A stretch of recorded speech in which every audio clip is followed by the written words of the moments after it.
قرآن مجید سورہ لقمان کی آیت نمبر 17 ہے. حضرت لقمان اپنے بیٹے کو نصیحت کر رہے ہیں. باپ بیٹے کو نصیحت کر رہا تھا. باپ اپنے بیٹے کو سمجھا رہا تھا. میرے رب کریم کو باپ بیٹے کا سٹائل اتنا پسند آیا کہ اسے قرآن پاک میں بیان فرما دی ہے.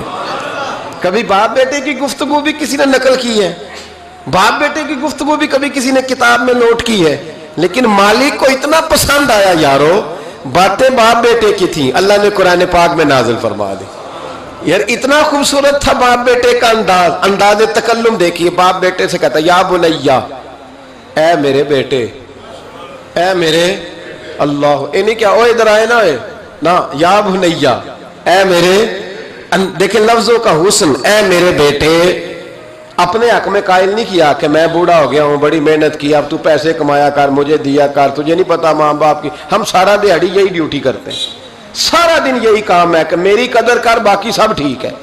حضرت سیدنا لقمان اپنے بیٹے کو کیا کہتے ہیں؟ یا بنیا اقم الصلاۃ, اے میرے بیٹے نماز قائم کر, نماز قائم کر, نماز قائم کر. نماز قائم کرنے کا معنی یہ کہ ظاہری آداب کے ساتھ بھی پڑھ, باطنی آداب کے ساتھ بھی پڑھ. اور پھر حضرت لقمان بیٹے کو بٹھا کے آگوش محبت میں پیغام دیتے ہیں, کہتے ہیں نماز قائم کر. اور پھر یہ نہیں کہا کہ تو اپنی قبر صحیح کر, تجھے کیا لگے دوست تیرے پڑھتے ہیں کہ نہیں پڑھتے, یہ نہیں فرمایا. فرمایا اقیم الصلاۃ, نماز پڑھ, وامر بالمعروف ونہی عن المنکر. پھر تو لوگوں کو بھلائی کا حکم دے اور برائی سے منع کر.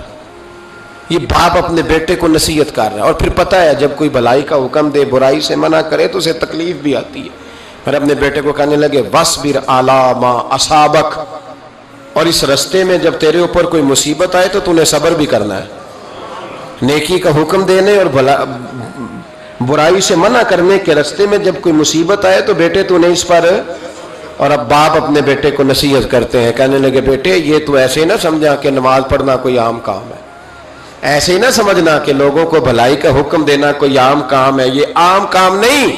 اِنَّ ذَلِكَ مِنْ عَزْمِ الْأُمُورِ, فرمایا یہ بڑے حوصلے والے کام ہیں, یہ بڑے حوصلے والے, بڑے ہمت والے کام ہیں جو میں تمہیں بتا رہا ہوں. باپ اپنے بیٹے کو یہ نصیحت کر رہا ہے. ملا جامی نے اس کو لکھا ہے, مولانا عبد الرحمن جامی کہتے ہیں سیدہ فاطمہ الزہرا کے پاس امام حسن اور حسین جب بھی جاتے تھے نا, بی بی صاحبہ یہ آیت پڑھ کے سناتی تھی. یہ آیت بی بی صاحبہ سناتی تھی کہ بیٹے نماز قائم رکھنی ہے, بھلائی کا حکم دینا ہے, برائی سے روکنا ہے, اور اس رستے میں جو مصیبت آئے گی اس پہ.